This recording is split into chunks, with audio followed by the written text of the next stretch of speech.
Yeah, it was. I got a lot of photos. It was super cool. We got a lot of footage. Well, I did. Then we also got some photos of the sunset. Oh yeah, that was beautiful. It was. But that's kind of all we did today. So yeah, it was fun. I'll put the footage in now and some of the photos. Enjoy.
That's really cool.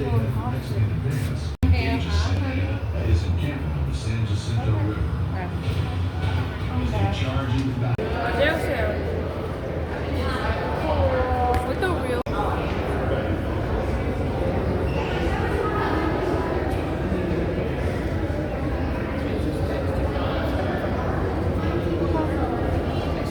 Excuse me, sorry.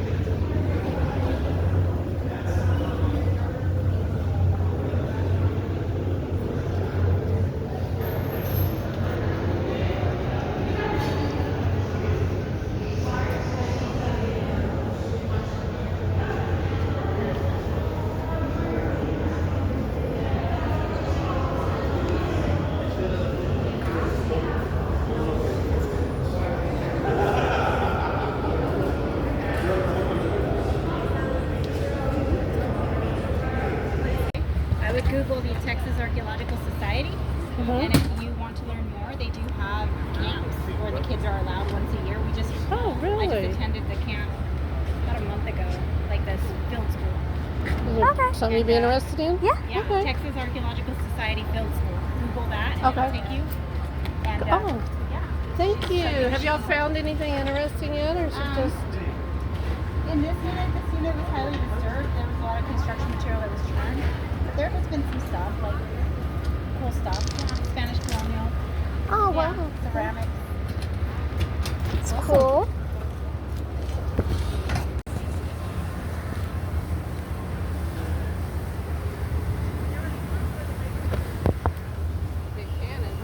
Yeah.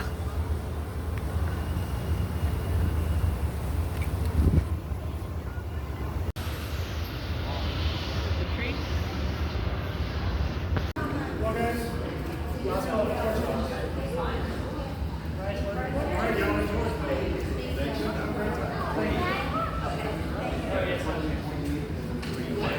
don't know if I'm getting everything or not. Okay.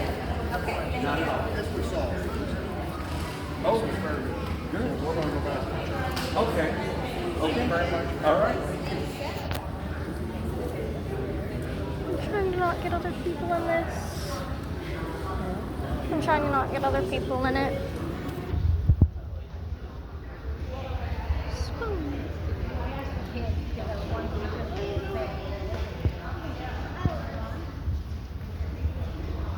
Excuse me, sorry. I'm trying to not record y'all.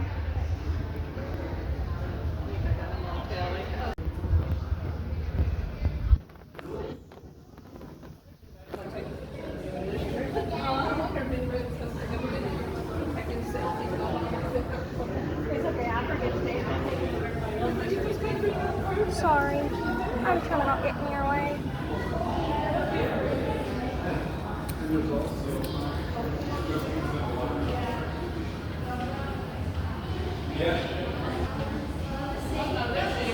Right here.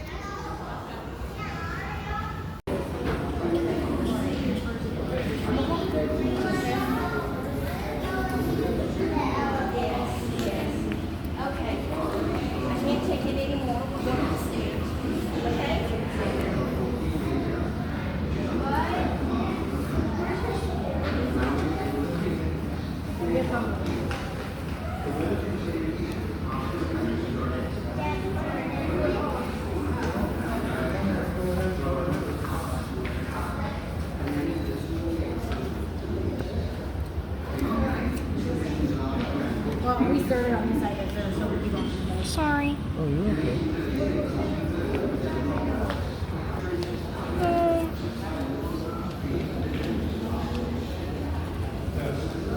Bomb. Coins. Ooh. I think that's a drawing, if not a painting.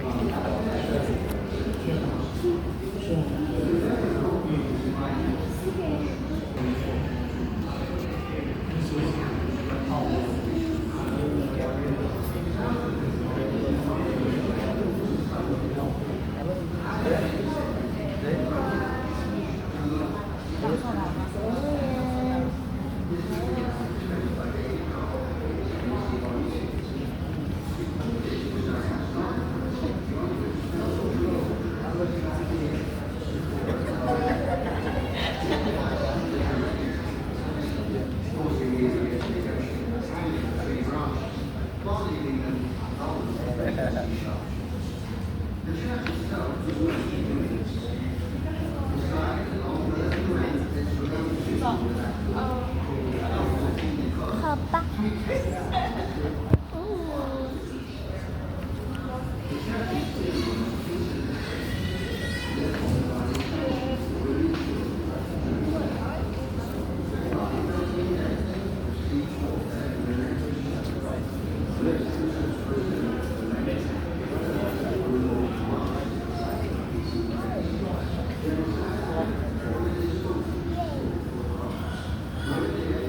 Pocket watch. I think that's a pocket watch. That's a timepiece. It's actual watch, pocket watch. So it was a pocket watch. I was right. No, I said pocket watch. Pocket watch, yes.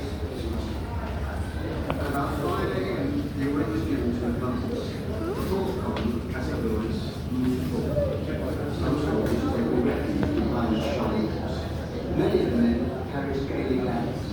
After days of little relationships with most defense the night. Once the Texans realized that they were under attack and sound, they scrambled to their feet, grabbed their weapons, and opened fire on the area. The first and second columns attacked the defenders on the north. The assault was repulsed with deadly casualties on the I didn't even see this on that side. Spoons. Looks like a pin.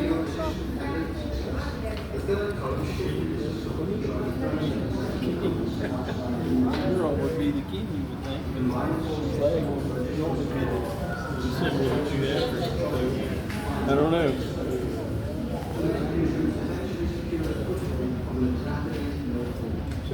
Something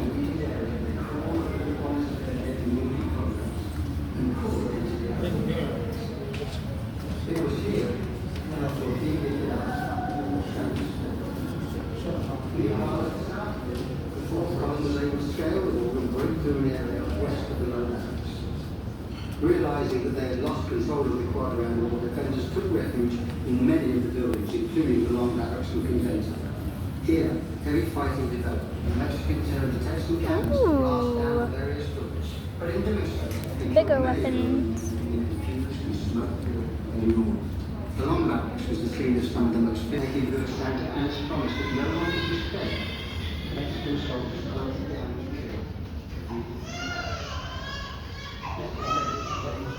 Oh, that poor. 1836.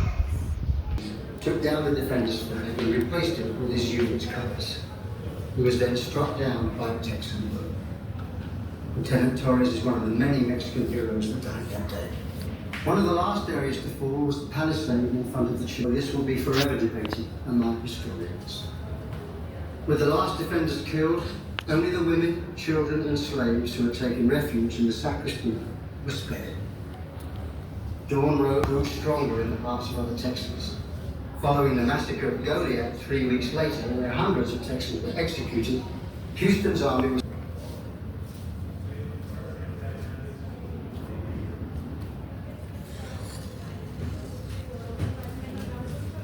This is cool. Hi, thank you for coming to see this display. This is Phil Collins here, and though some of you might know me from my music, I'm talking to you today just as an Alamo enthusiast. This model will hopefully give you a glimpse into the past.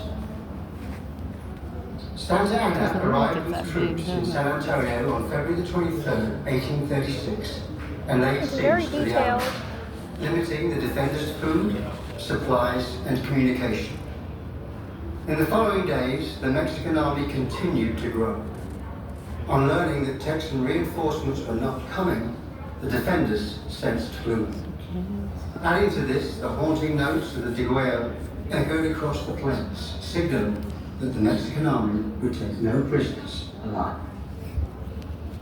During the several months preceding the Battle of the Alamo, its defenders worked hard to transform this large mission I think they're into supposed to be a fort, guns. strengthening walls, filling windows, and positioning artillery. The structure just outside the compound and south of the west wall was the Charlie House. This belonged to Pedro Charlie, one of the original inhabitants of the mission, who operated a small carpentry shop in the southwest corner of the quadrangle. Nearby was an earthwork and palisade enclosure called the Lunette, which protected the main gateway to the Alamo. Here, 2 mounted cannons protected a large double door for mounted traffic and a small pedestrian. That's the main. These gates were part of the low barracks and opened onto the Alamo Plaza, where the cenotaph monument to the defenders now Our video, do you? The first room to the right of the main gate within the low barracks was the small room used by Colonel James Bowie after he became ill during the siege. His cot inside this darkened room could be brought outside to gain fresh air. The northern extension on the east end of the low barracks served as the kitchen for the garrison. On the reinforced ramp and platform in the southwestern corner of the Alamo Plaza was the largest cannon in the fort's inventory, the 18 pounder. It was manned by the New Orleans Greys, and Travis fired this cannon in reply to Santa Anna's offer of surrender at discretion.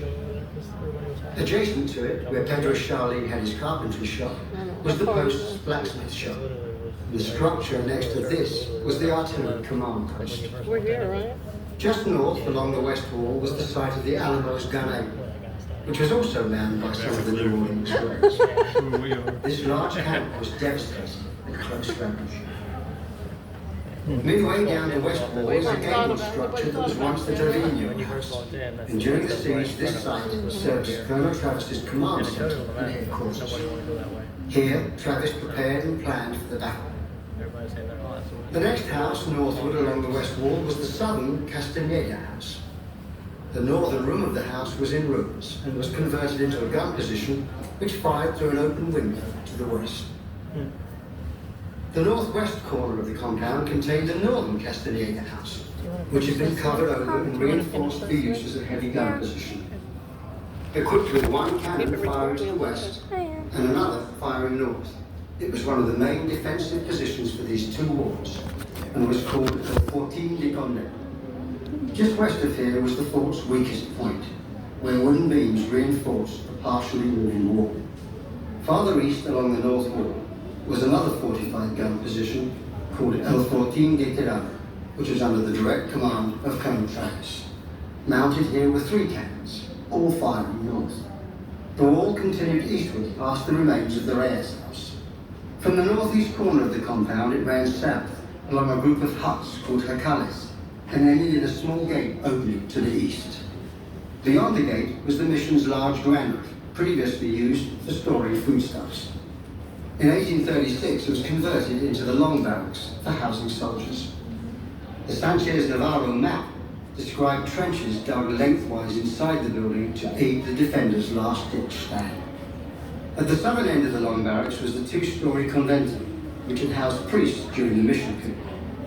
By 1836, the lower rooms were used as an arsenal to house many of the fort's weapons, while the upstairs level served as a hospital.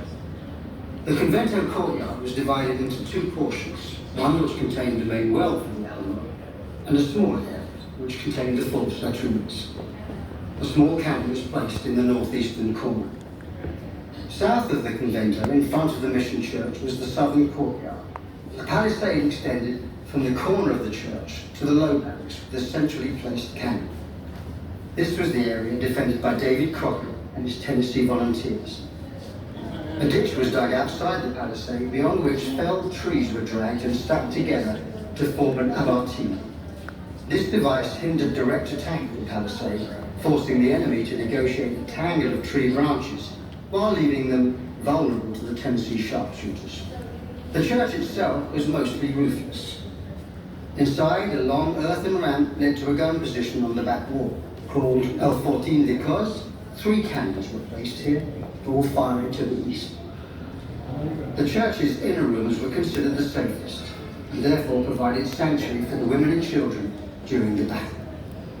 After 13 days of siege warfare and relentless shelling, the Mexican troops were assembled for the main attack early on the morning of March 6, 1836. General Santa Anna ordered his assault troops to form 4 columns.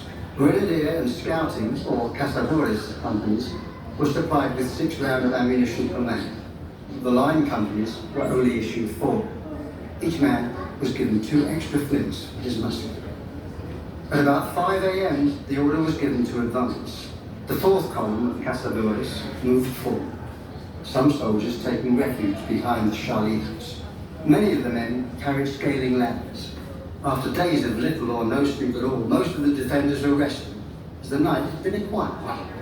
Once the Texans realized that they were under attack from the south, they scrambled to their feet, grabbed their weapons, and opened fire on the enemy. The 1st and 2nd columns attacked the defenders on the north wall. The assault was repulsed with heavy casualties, but was quickly renewed. The 3rd column attacked from the northeast.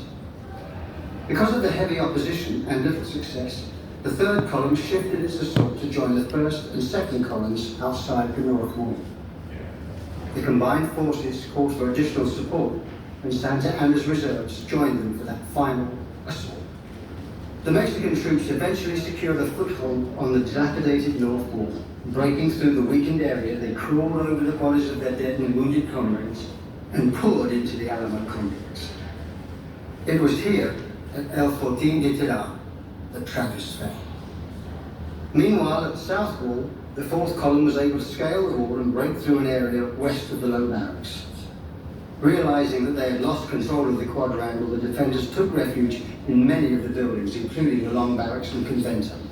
Here, heavy fighting developed, and the Mexicans turned the Texan cannons to blast down the various doors. But in doing so, they killed many of their own men in the confused and smoke-filled early morning. The long barracks was the scene of some of the most vicious hand-to-hand combat. Making good Santa Anna's promise that no one will be spared, the Mexican soldiers hunted down and killed every defender. This extended to James Bowie, whose dead body was found in his small room in the low barracks, and to the wounded, who continued to resist when the Mexican troops entered the hospital. Atop the convento, the Texan flag continued to fly, and a number of Mexican troops were killed trying to remove it. Finally, Lieutenant Jose Maria Torres charged the position, took down the defender's flag, and replaced it with his unit's colors. who was then struck down by the Texan army. Lieutenant Torres is one of the many Mexican heroes that died that day. One of the last areas to fall was the palisade in front of the church. Here, after close hand-to-hand fighting, Crockett and his volunteers were overrun. Crockett may well have died here, although this will be forever debated among historians. With the last defenders killed, only the women, children and slaves who had taken refuge in the sacristy were spared. Dawn rose and the black pall of smoke lifted over the battered and bloodied fortress. All resistance ceased. As word spread of the fall of the Alamo, anger and outrage grew stronger in the hearts of other Texans. Following the massacre of Goliad 3 weeks later, where hundreds of Texans were executed, Houston's army was seething with rage and ready to fight. On April the 21st, an 18-minute battle on the plains of San Jacinto assured the survival of the Republic of Texas through the complete defeat of Santa Anna and his army. The cry would echo down through the ages. Remember the Alamo.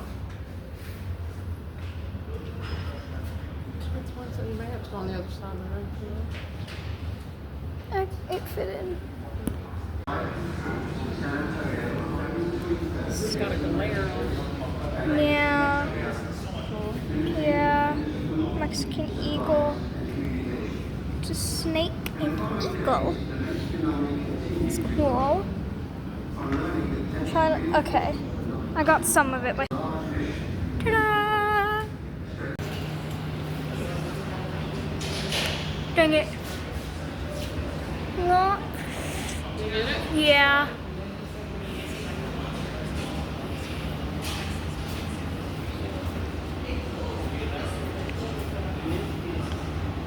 This is so cool.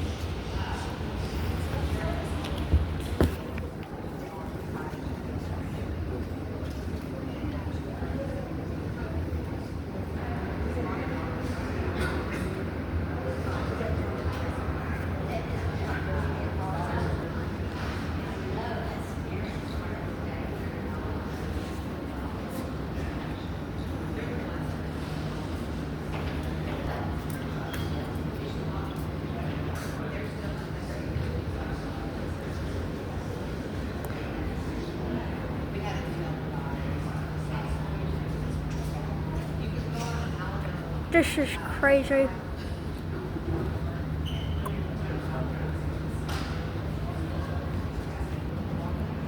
Tiny stuff.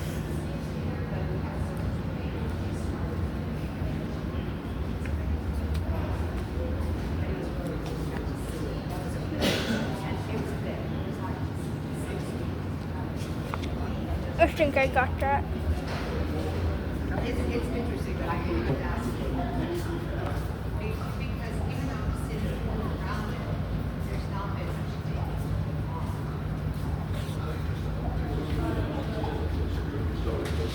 well, the quick slow all these hotels down here for the longest it was only the Banger, the Crockett.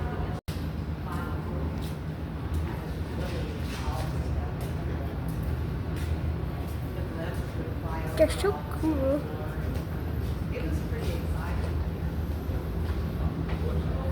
So, yeah, go look at it. You'll be surprised what all. It's a 9/11 commemorative bill. September 11th, never forget. Huh? Oh, it's just September 11th, never forget. Yeah. You can create your collection. Like, see, here's the. That's Irene. This is Travis's ring. He tied it around the neck of Angelina Dickinson, the baby. And so then the ring's down there on this one. It doesn't tell you anything about it. But you can read here. It tells you that it finally came back in 1955. So I'm going to say add to my collection. Back.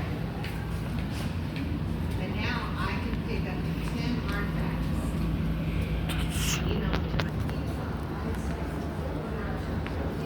It's a pillow, I think. Something like that.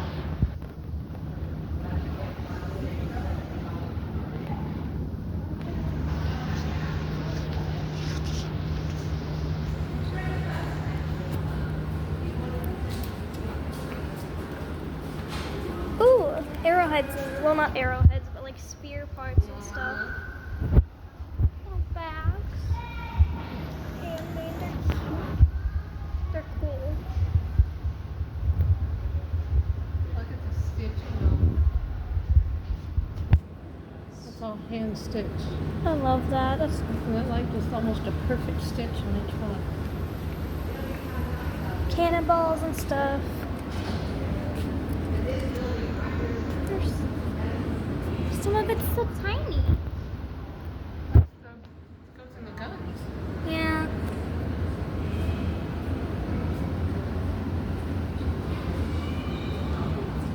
Wonder how heavy they are. Probably pretty That's a heavy. stone cannonball, can you imagine? Oh, that.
That's interesting.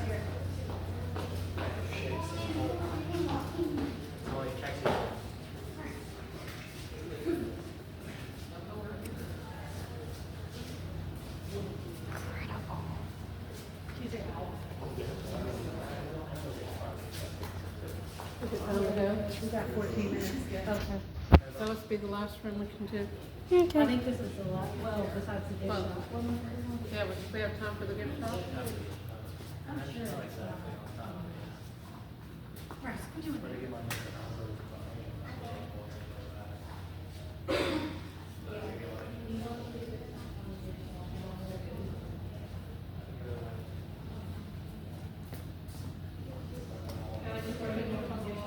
Ma'am.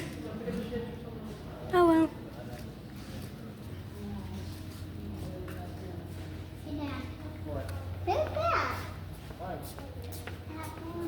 Have you seen all the chairs in there yet? I was going to when I had Well, this how out. if you take 2 steps back? Yeah, probably. Oh, yeah, that was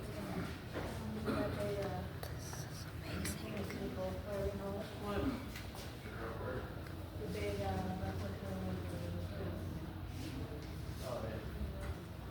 They should record the whole thing on the phone, just go back to the, stuck in it all. I think there's a glare. And then she record it, where she can go back and rewatch. That makes it better. I watched it, of the whole file. If you have the opportunity.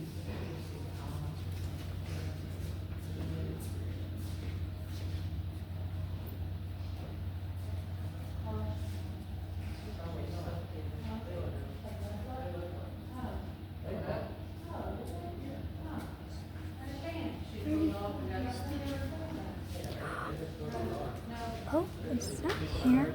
I think it's hair. That's cool. Look at her hair. I was right.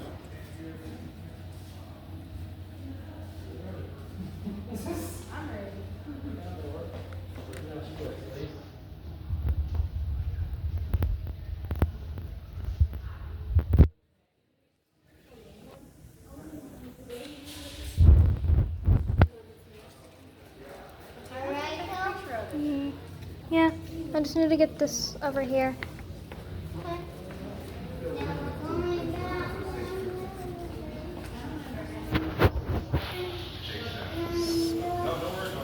Hey there, guys. How are you? Good. Good. You want me to show you something neat? Ooh, yeah, sure.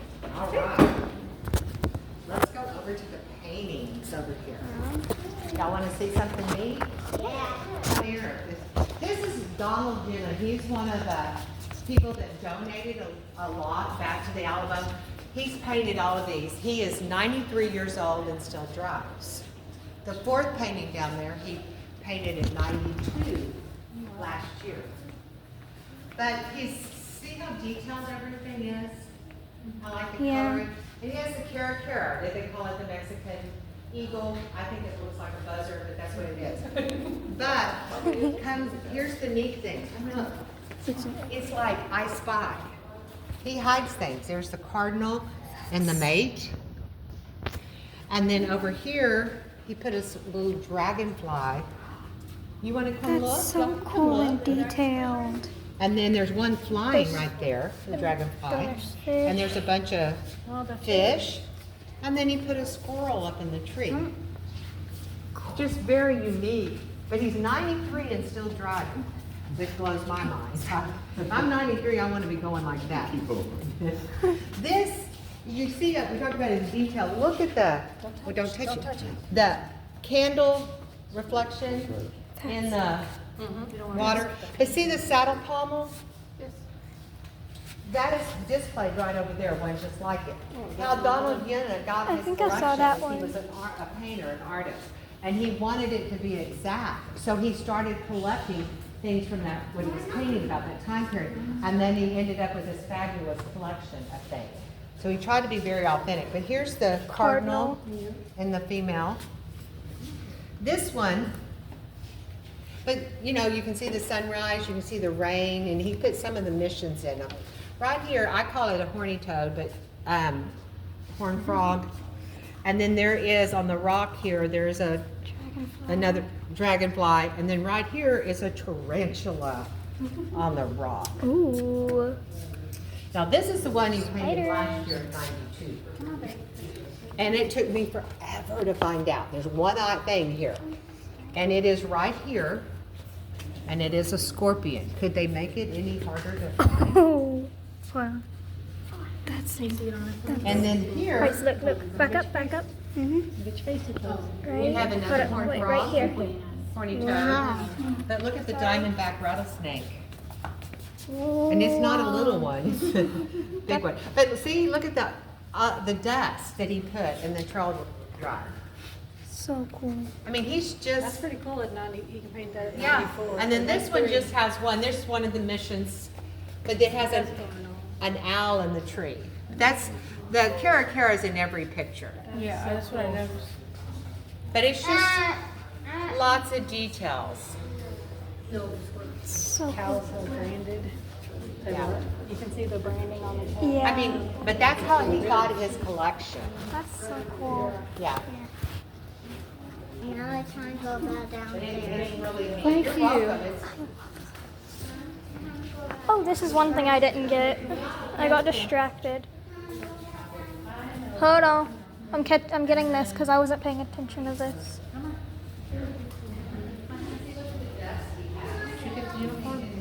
I didn't. This is amazing. The most holy and reverent place in the church, the Sabbath. Up until 1783, this compound was a practicing church. It was known as San Antonio de Valero, the mission. It was the first of 5 Spanish missions that would be built along the San Antonio River. But in 1803, the Spanish Army would come up here to this mission at the request of the city of San Antonio. They would come with orders to fortify the 4.5-acre abandoned mission and change the name. They would complete that fortification. That fortification, you all can see it. It's underneath the glass at the very front of the church. If you haven't seen it, stop by and take a look at it. Once they completed the fortification, they changed the name from San Antonio Mission to the Alamo, the fort. Now it was a military outpost to provide protection to the city of San Antonio. In the sacristy, the most holy and reverent place, you're going to see frescoes. Frescoes are beautiful, religious, inspirational paintings, only painted in the sacristy. You're going to see how the sacristy was painted back in 1756. I'll go back and on look. the I'm screen been on in the next vacation old last week and this week. As day I'm trying turns into night, to get a hold we're going to of fast this forward one. to March 6th, 1836, the last day of the Battle of the Alamo. That happened at 5 o'clock in the morning. On the screen in front of you, you're going to see the silhouette of the survivors. Family members of the defenders of the Alamo, women and children, who were hanging in the sacristy as the battle was raging all around there. In that battle, 2,500 Mexican soldiers will capture, execute, and set on fire the 200 dead bodies of the defenders of the Alamo. We come back Saturday. When the battle ends, I'll be back this you're going to see the frescoes reimposed on the screen using ultraviolet light when they were rediscovered in the year 2000. My name is Miguel. We're going to make our way to the sacristy so you can see and feel the sacristy experience. One favor we do ask: please do not touch I will. or I'm leave. at the Alamo right now, but as soon as we get back, We wish to each the and house, every one of you a very blessed day. Canyon Lake. Thank you for visiting and enjoy.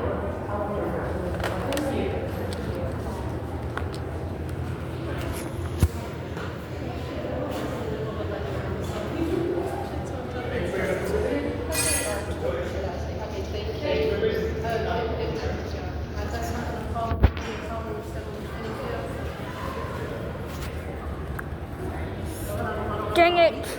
Thank you. Thank you very much for visiting. Just a quick reminder, please do not touch or lean on the wall. Thank you for visiting.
the left, it's going to be a 3-tip flower, and on the right, it is a pomegranate.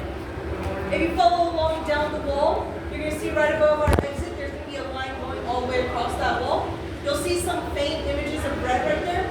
Those would have been flowers all along the frieze band, and that band would have wrapped around this entire room. There also would have been another fresco along where this plexiglass display is.